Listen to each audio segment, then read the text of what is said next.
welcome to another episode of Daily Market Mastery with me, Rauchenwald, on this rainy Monday morning or afternoon. I hope you all had a great weekend and a great start into the new week.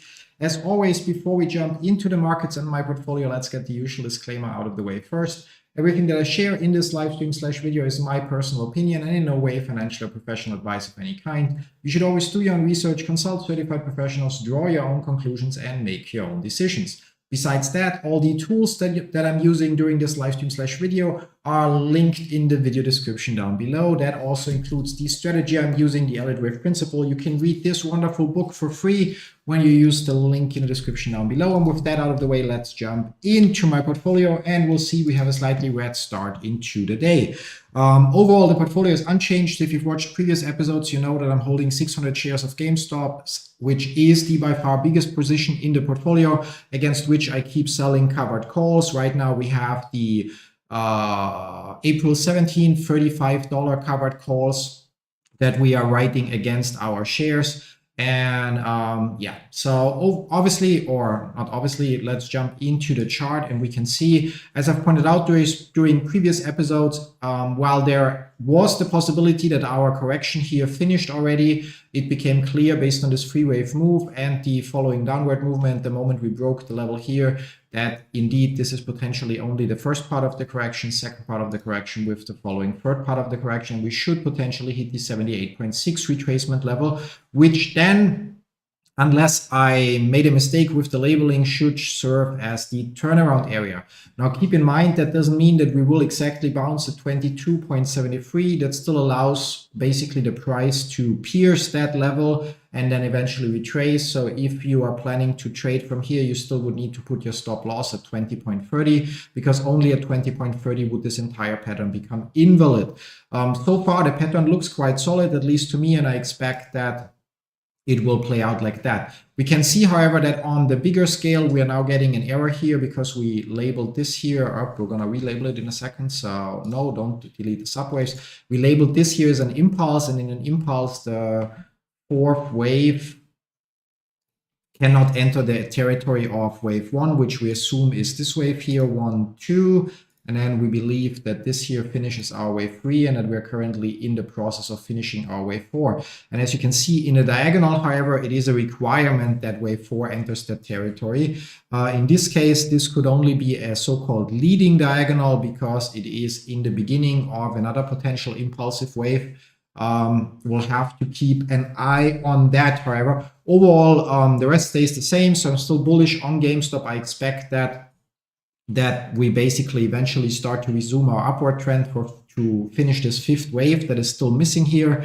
Unless I'm wrong somewhere along the way, but either way, I'm quite fine with it because we keep selling covered calls against our shares. And unlike other businesses, one has to keep in mind that GameStop is pretty much debt-free and has around 4 billion in cash on hand. So basically just earning interest to cover expenses is already sufficient without the business activity.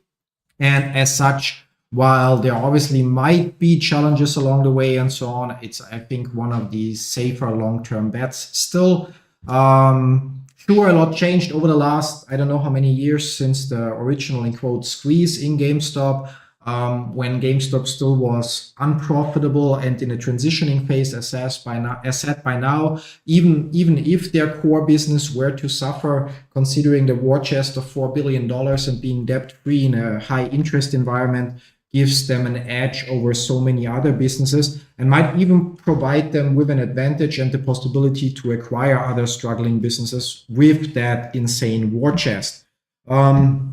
As that, this is still our biggest position, therefore the most important one, but the labeling, other than updating and replacing the potential impulse with a diagonal, doesn't change very much.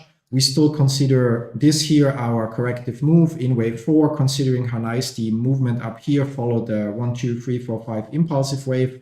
And we just wait for this to happen and then the potential upturn. And hopefully our options get to expire worthless, or if the upturn starts, we get to roll them for higher premium, not just out in time, but also up in price to, on one hand, pocket more additional premium, and on the other hand, if our shares eventually get called away, make sure that we also pocket a profit, considering that we originally got the shares assigned by selling cash secured puts at the $30 strike price. And yeah, that pretty much sums up GameStop. Markets are open now, so we can check how our premiums developing, which means we also can check our April 17, $35 calls if we were to close them out right now. So we would have to buy them back and, for example, roll them out by another week for the same strike price. We can see that right now we would get $20 credit times 6. So we might actually do that. Or do we want to? I mean, it would be $120 more in cash, so which increases our cash position a little bit. Or do we give it longer? Yeah, like the problem is obviously time. So if you're familiar with options, I'm by no measure an options guru, yeah. But if you're familiar, one factor of options is the time till expiration. The longer the time left till expiration, the pricier the options. To provide here an example, if we go out to January 15th, 2027, so that's 2 years away roughly, you can see that a $40 that you would have to pay, or we were at 35, that you would have to pay around $800 for one $35 call option, yeah? Whereas if we again circle back to our April 17th, you can see that the same option costs you only $74, $75, or $73 to $75. So by buying yourself more time for the bet to come true, you also have to pay more, which also means when we write call options and we write the $46 call option, we get the current premium, whereas then when the time passes, those options become worth less unless the price moves in the direction that the option in quotes forecasts. And so we have to consider multiple factors here, because if the price keeps going down for another week, so we reach the 78.6 retracement, maybe we go a little bit lower, and the price keeps going down. On one hand, that means that our current April 17 call options lose in value, so the ones that we sold, which is good for us. So those here become cheaper. But on the other hand, it also means that the ones that we want to roll into become cheaper as well. Yeah. So and it's not by the same proportion, because there are other factors that affect the price of each option as well. And therefore, it's always a tricky thing to decide. Would it be smarter to roll? You can see now the options already lost $4 in premium. So would it be smarter to roll them now for around $100 in premium, or wait, speculate for a further decline, or wait, even speculate for a further increase? Because, for example, here, if we were to go up here, but we get closer to expiration, it's still possible that the market deems it impossible or very improbable that by expiration we will cross the 35. But because we're already higher up, then selling the 1 week later or 2 week later options might bring a much higher premium. Yeah? So long story short, a lot of things go into options. I've by far not mastered it, but so far, since we're only writing covered calls, and when we have too much cash, selling cash secured puts, we're basically playing the profitable side. We could, for example, actually, now that we're talking about it, since we have around $300 in cash, we could, for example, considering or checking for NEO. If their NEO is currently, we're going to look at the chart. We should have done it already last week, to be honest. But if we, for example, can sell the $4 cash secured put, which means we get a premium, but for that we would actually benefit if the price would currently be going down, so that the premiums, the likelihood for the $4 increases, and we get a premium. And if we are wrong in quotes and the price goes below 4 and stays below $4, we actually have to buy 100 shares at $4, which means for $400, whereas if the price goes up from here, then the option eventually expires worthless. So we can now check for NEO, and here we can check, we can see the $4 put, and we basically want to sell a put, which means we would say, okay, again, if the price, or if by expiration or at execution, or if the price is below $4, basically at expiration, we are obliged to buy at $4. Now you can see that for 1 week only, we only would get $2 and $1 would be fee. However, if we here also go around April 17 for April 25th, we can see that we actually can earn $25 in credit minus a $1 fee, which means that even if we were, or if we would have to buy at $400, we would effectively pay $375. And if we stay above 4, then we would basically get our just pocket the premium. Which brings up the question from our patterns perspective, we technically would have to be on the safe side, sell the $3.50 cash secured puts, but obviously premium for those is lower. You can see it instantly halves, and as the price goes down, if we're wrong, the price or the value of those will increase, which means closing them out then costs us money. But just out of curiosity, if we go very, very far out, I'm not going to bet on that for $100. But you can see that basically if we pick the, maybe not that far, but if we pick the January 16, 26, which is 300 days away, so around 10 months, we would get $55 in credit this way. If NEO stays above $3.50, we're good. We just pocket the $55. Which is almost a 20% return on the money that we, in quotes, have at risk. So where we are then obliged to buy shares.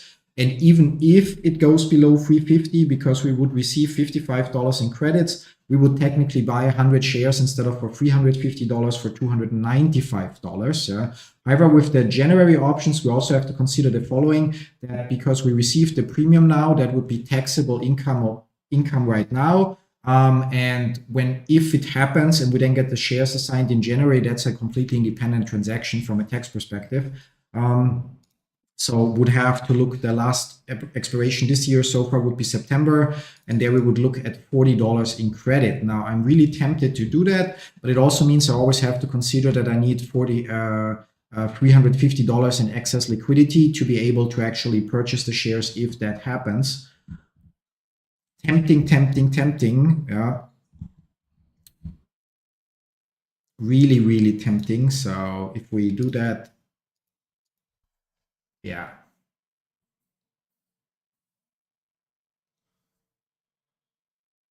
I'll have to think about that since I haven't had the idea before, but we might do that in the next couple of days, to be honest. So to basically sell some cash secured puts in NEO. I also believe that the pattern here, although I called this correction wrong already twice, so that's why I'm a little bit hesitant on the whole thing.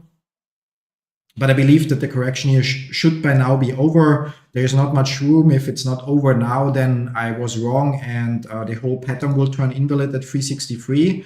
However, we also then have to consider, if I'm wrong here and I have a bunch of cash secured puts sold, then it's a loss to lock in, and not like with other stocks where then, okay, I'm happy to buy at that price.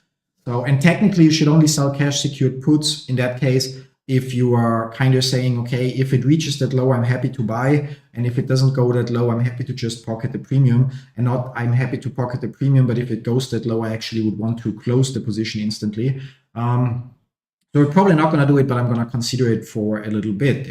Outside of that, Barnes & Noble, we're still not getting a chart other than with our usual open chart window workaround. We can see that we now have a bounce here. As long as we stay above 831, we are good. Not a fan of this development, but it brings up the potential that this here is basically just a free wave corrective wave. So like this in some form, or even like this, but yeah, like this might be possible. So all of that in the center would need to be some form of flat correction.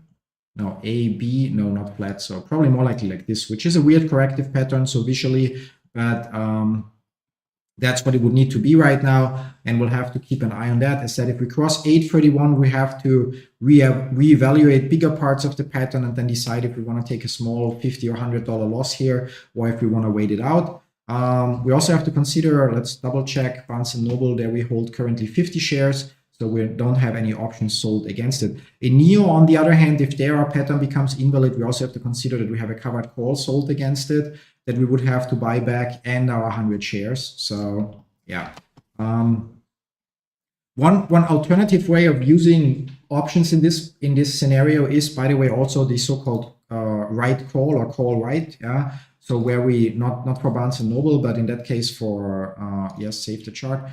But in that case for NEO, where if we sell the cash secured puts because we're bullish and want to pocket premium, we would at the same time use that premium to buy more shares, because obviously if we get $50 in shares, we can use the same thing if we get $50 in premium, we can use that $50 to basically buy 12 additional shares to increase our exposure. However, it also means that if we're wrong and the price moves down, we lose money on the shares, and eventually we have to close out the cash secured puts for an additional loss.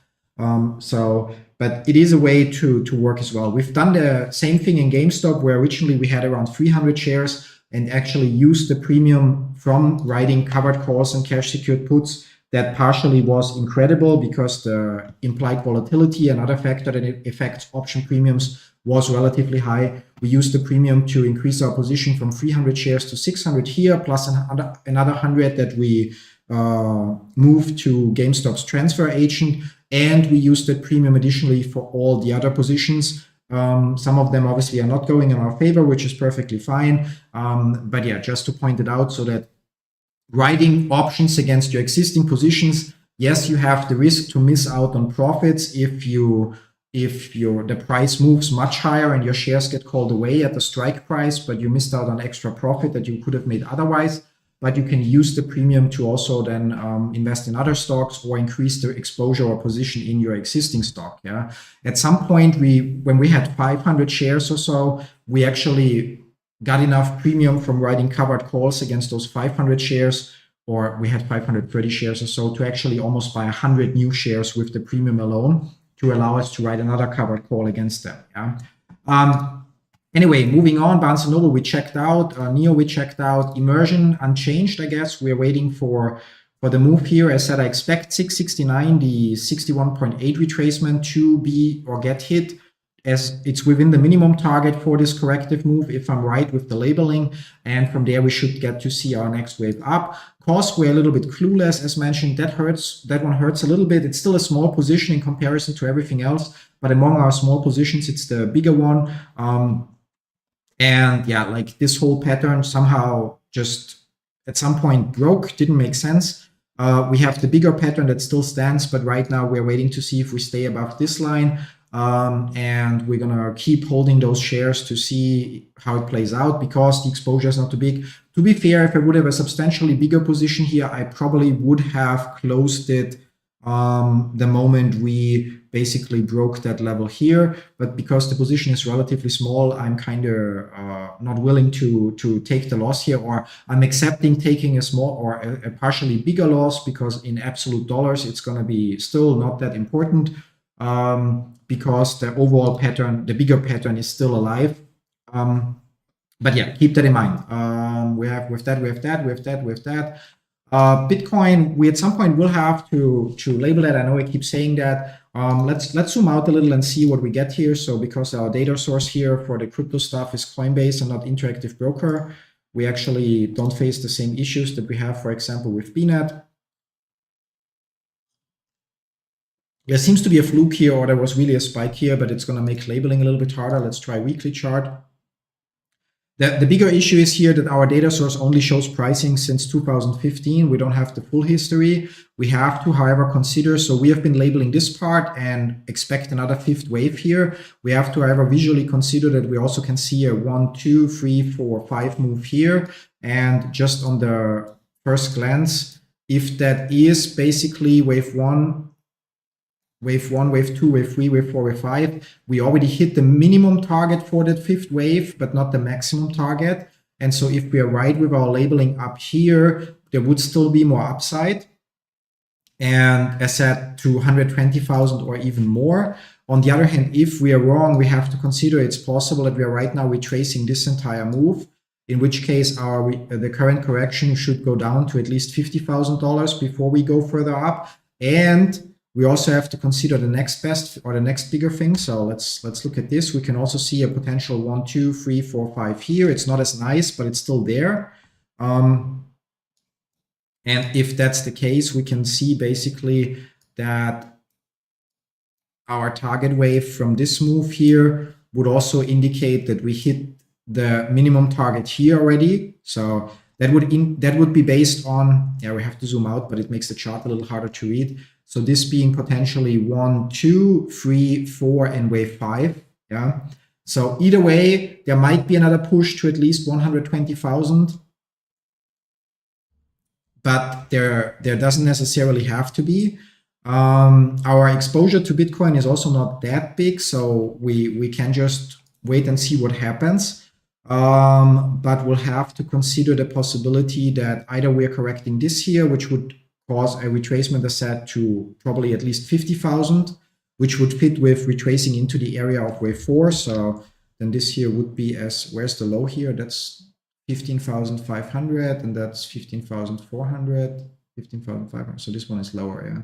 No, that's 15,900. So this one is lower. So we would have potentially that might be a flat correction, or 1, 2, 3, 4, and as said, either 5 not finished or 5 finishes here. So I believe 5 is not finished yet here.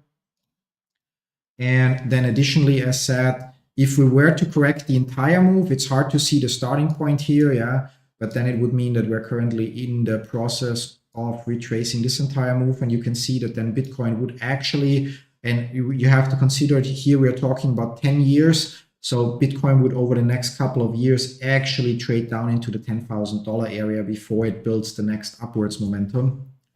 So yeah, that's just something to be aware of. Again, not to be like a doomsday sayer or so, but it's just something worth considering. And when we look just on the recent period, it's important to zoom out and see what else would be possible. So yeah, I think the main reason why I believe that we're still due another wave would be, or is, because if we look here, we have what is a wave 1, 2, or we believe it's a wave 1, 2, and we have 1, 2, 3, 4, and 5, which means this becomes wave 1, 2, 3, 4.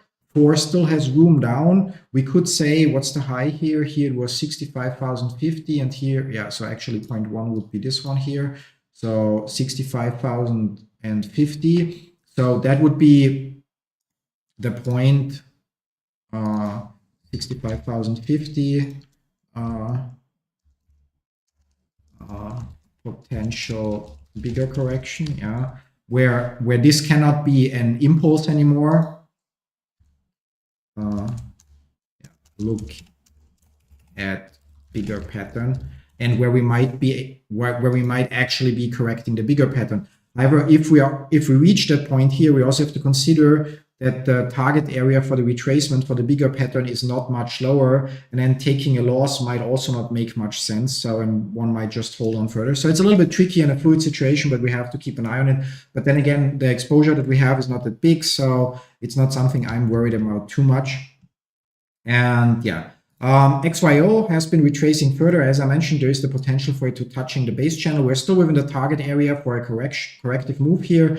Here, this would be the points around 0.6 cents, 0.7 cents, where we have to consider the possibility that I'm wrong with my labeling. Otherwise, there's still a bit wiggle room. It would be nice if we bounce from the base channel, but we don't necessarily have to. But if we were to bounce from the base channel, it would be fitting, and we would then get a fifth wave. For now, we just have to wait for how this plays out. So right now, still a good, or in my opinion, a good phase to accumulate. Stop loss would theoretically be at 4.5 cents. So there's a 50% risk, but on the other hand, there is a couple 100% reward.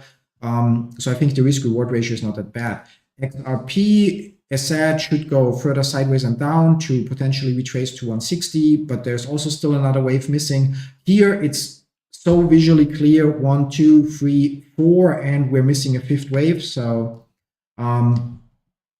it's a very, very nice pattern here. So it's kind of hard to not see it, although time will tell if I'm right or not. But as said, I expect a retracement to at least 161.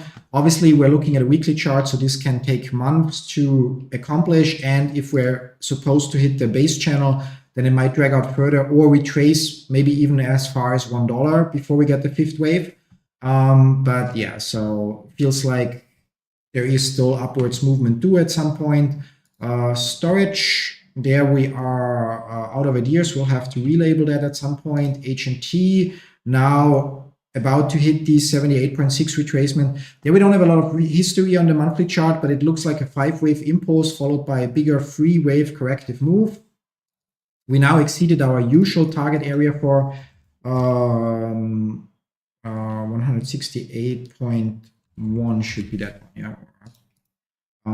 Okay, that that cannot be it. Okay, so if we were to hit that area, we obviously have an invalid pattern, so that's not going to happen. So we should keep an eye here at the 78.6 retracement if this basically serves as the turnaround point. Considering that we're on a weekly chart, so March 9th, so this is still the current week, it's also sufficient, or it would also be possible that this candle here retraces above the 100% expansion here, and that would also fit the bill where wave C goes lower than wave A, so A, B, C, and then we should see the next upward movement develop. Again, interesting risk-reward ratio because stop loss would need to be at 130, so less than 50% risk, or around, slightly less than 50% risk, whereas if this correction is actually going to be over here in that area, we have a potential 500% or more upside. So it's like a 1 to 10 or better ratio. We've seen worse. And the rest, what's relevant, Algorand now touched our base channel. We have to move or adjust it a little bit. And with that, broke the 61.8 retracement. We thought we might have finished the corrective wave here already with the bounce close to the 61.8. But on the other hand, it now finally touched the so-called base channel. We have to keep an eye on it. We see our wave 1 is supposedly here. So if we break the 15-cent mark or so, we have to reevaluate, which similar. So we have around 20% or 25% risk here with more than 100% reward if this is the end of the correction. So also not the worst thing to get into. Markets obviously red very much because mostly the orange turd in the White House keeps making nonsense with tariffs and announcing tariffs and then saying he delays them and then announcing them again and so on, and a million other things that he's doing. But overall, it remains to be seen how this will play out long term. Obviously nobody sees their portfolio suffer, so I don't like seeing pending losses in my portfolio, but we also don't have the funds right now to actually bet against the markets. I don't want to do it as well right now. And I feel like as long as we can write covered calls against our biggest position in GameStop, and as long as GameStop itself is financially sound, we can just weather the storm. For our small crypto exposure, it's a different story, but there the exposure is also small, so that even if it is at a small loss or so, it's not the end of the world. And I think with that, we're going to call it a day. I hope you were able to take something away from today's stream. If you have specific questions, don't forget, you can always join tomorrow's stream, for example, and just ask them, and I'll try my best to answer them. Until then, I wish you all the best with your trading journey, and then see you all with another episode of Daily Market Mastery. Till then, bye-bye.